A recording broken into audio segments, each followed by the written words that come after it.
But as you speak, it reminds me so clearly of a message you delivered as a different kind of minister under a different prime minister, but from the same party. When over and over the refrain from your government at the time was confident Canadians invest in themselves. And the promise was also for economic growth. Instead, what happened on a per capita basis is that GDP declined by 2.5% below pre-pandemic levels over the last 5 years. Liberals were not able to deliver on the promise that you're making tonight. Why is this time any different? But in fairness, Vashi, the world has changed. I mean, people understand at home. The scope, speed, and scale of the change, I wish you would be at the G7 with me. When we sit together, we say what we're seeing today is unprecedented, probably since 1945. So you can compare a period before the world changed, when our largest trading partner decided to change the rules of the game, not only for Canada, but for the world. You know, pretty much every country of the world. I understand. So the world has changed so significantly that you can compare these two periods. It's like if you. But really, because you're saying the exact same things. We need to invest in ourselves in order to get a return on the investment, and you're guaranteeing that will come when it never did before. Well, I would say if you look at the things where you invest, and don't take it from me, go back to the International Monetary Fund, what they say. You don't need to take it from me. You're the minister, though. I want to take it from you. Canadians are looking to you for answers. I've been saying it very loud and clear. If you invest in infrastructure, if you invest in housing, if you invest in productivity and competitiveness, that's the way to grow the economy. And by making these investments, that's how we can make sure. That's why we say our investment will enable $1 trillion of investment. Because if my example of the mine, if you have, because of the incentive, the private sector investing, municipalities will be building a community around the province. Think about the Ring of Fire will come and will do their part. That's the kind of thing we need in this country. So we are investing in the type of things that will make Canada stronger. We have the fiscal capacity. There's only about 2 countries which in the G7 people would recognize to say have the capacity. And so we're taking that fiscal capacity to make sure we grow the economy. And by growing the economy, that's how you protect jobs. That's why you have the future. My message to people at home, we're going to be okay. We're going to be okay. It's a tough world. It's very different. You and I have lived different crises, but this one is like we've not had seen in a long time. But we're going to be okay because we've put our finance in order. We have the fiscal capacity. We're going to invest smartly. At the same time, we'll reduce our operating expenses. So you flagged, for, as an example, mines, right, in the Ring of Fire, and that's and critical minerals, all part of the energy sector. What we had heard from that sector, loud and clear heading into this budget process, was in order to spur growth of the sector, they would need to see things that they've identified as irritants removed. You have, in this budget, signaled, not said for sure, but signaled that the emissions cap will be removed. You haven't actually repealed it. But what about other stuff? What about the tanker ban? What about C-69? If you truly wanted to catalyze private investment and economic growth in the energy sector, why are you only bringing about half measures to do it? Well, look at the major project office. Look at LNG Canada 2. Look at the project we have selected. Look at the Port of Montreal expansion. I mean, we may not talk to the same people, but when I talked to the CEOs, they were very happy about what they saw because they understand that now we're making that shift towards growth. We're having the major project office. We are now, if you look at the marginal effective tax rate, which is really not what necessarily people at home would look, but if you're a chief financial officer of a company, what you're looking is how much is the tax rate. Canada is more competitive than the Americans now. Imagine. So you're talking to a company, and most Canadian companies have operation on both sides of the border. Today, with this budget, Canada is more competitive than investing in the United States. That's a huge thing. Because when people have a choice, they will decide where we are competitive. So we are more competitive on the tax side. We have put a number of measures for critical minerals. We're going to power the economy of the 21st century.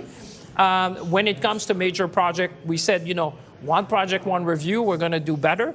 And those that I've talked to would say, Minister, we've been listening to the business community. We've been listening to investors who say, what would you need to make Canada the place to invest?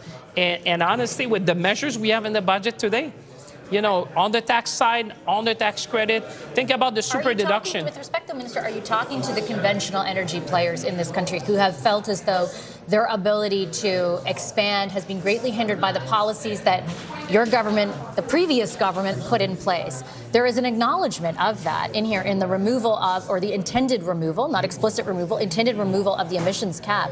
But beyond that, if you were truly serious about supercharging the conventional energy sector, making us an energy superpower. Why would you not do more in that vein? That wouldn't cost taxpayers anything. Well, listen, it's already a lot. I mean, look at, we're going to be more competitive than the United States. That's a shift that we've not seen in a long time. And this is even after the big, beautiful thing. You think that's going to get a pipeline built? Well, I would say this is going to make the investment in Canada, if people have a choice, they're looking at these type of things.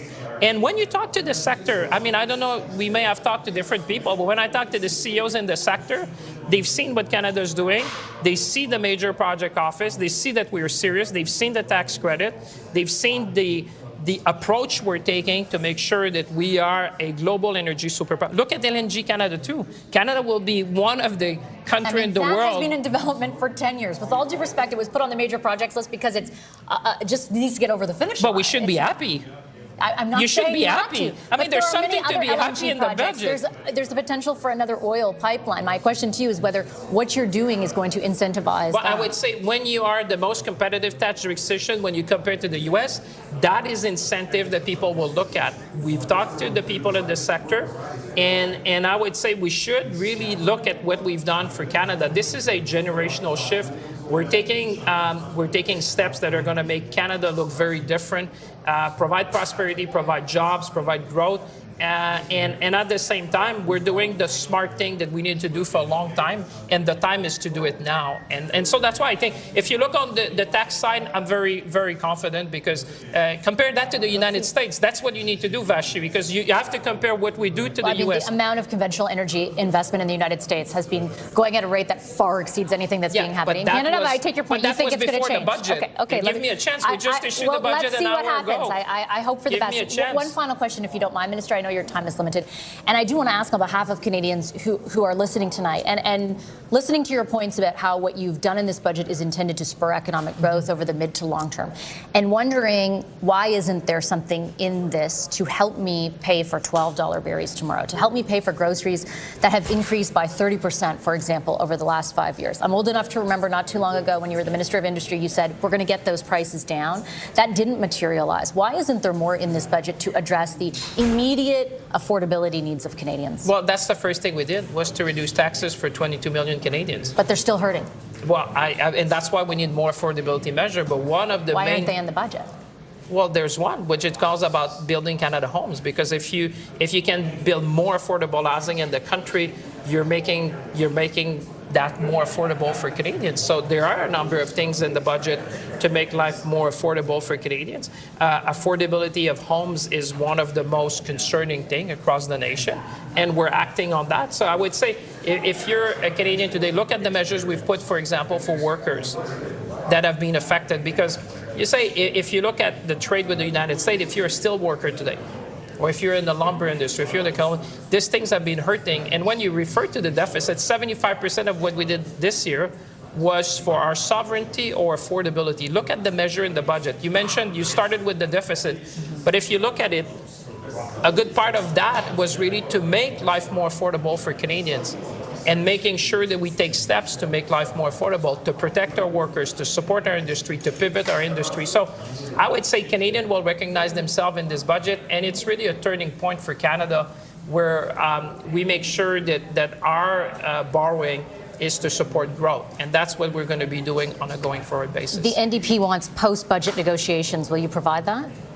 Well, I think that the Canadians have heard, and there's so many measures there. I mean, even the Canadian Labour Congress came out and said, this budget. I'm just asking, are you willing to negotiate with them? They're saying listen to the Canadian Labour Congress, which said, thanks God, this government have put workers at the heart of their economic strategy. That's pretty convincing to me. It's not me saying that. Is that a yes or a no? Well, you should ask them. I'm sure they're going to come on your show. I come all the time you invite me. Maybe they'll come. Okay, we hope to see you again soon. Minister, a pleasure as pleasure always. Thank you so much.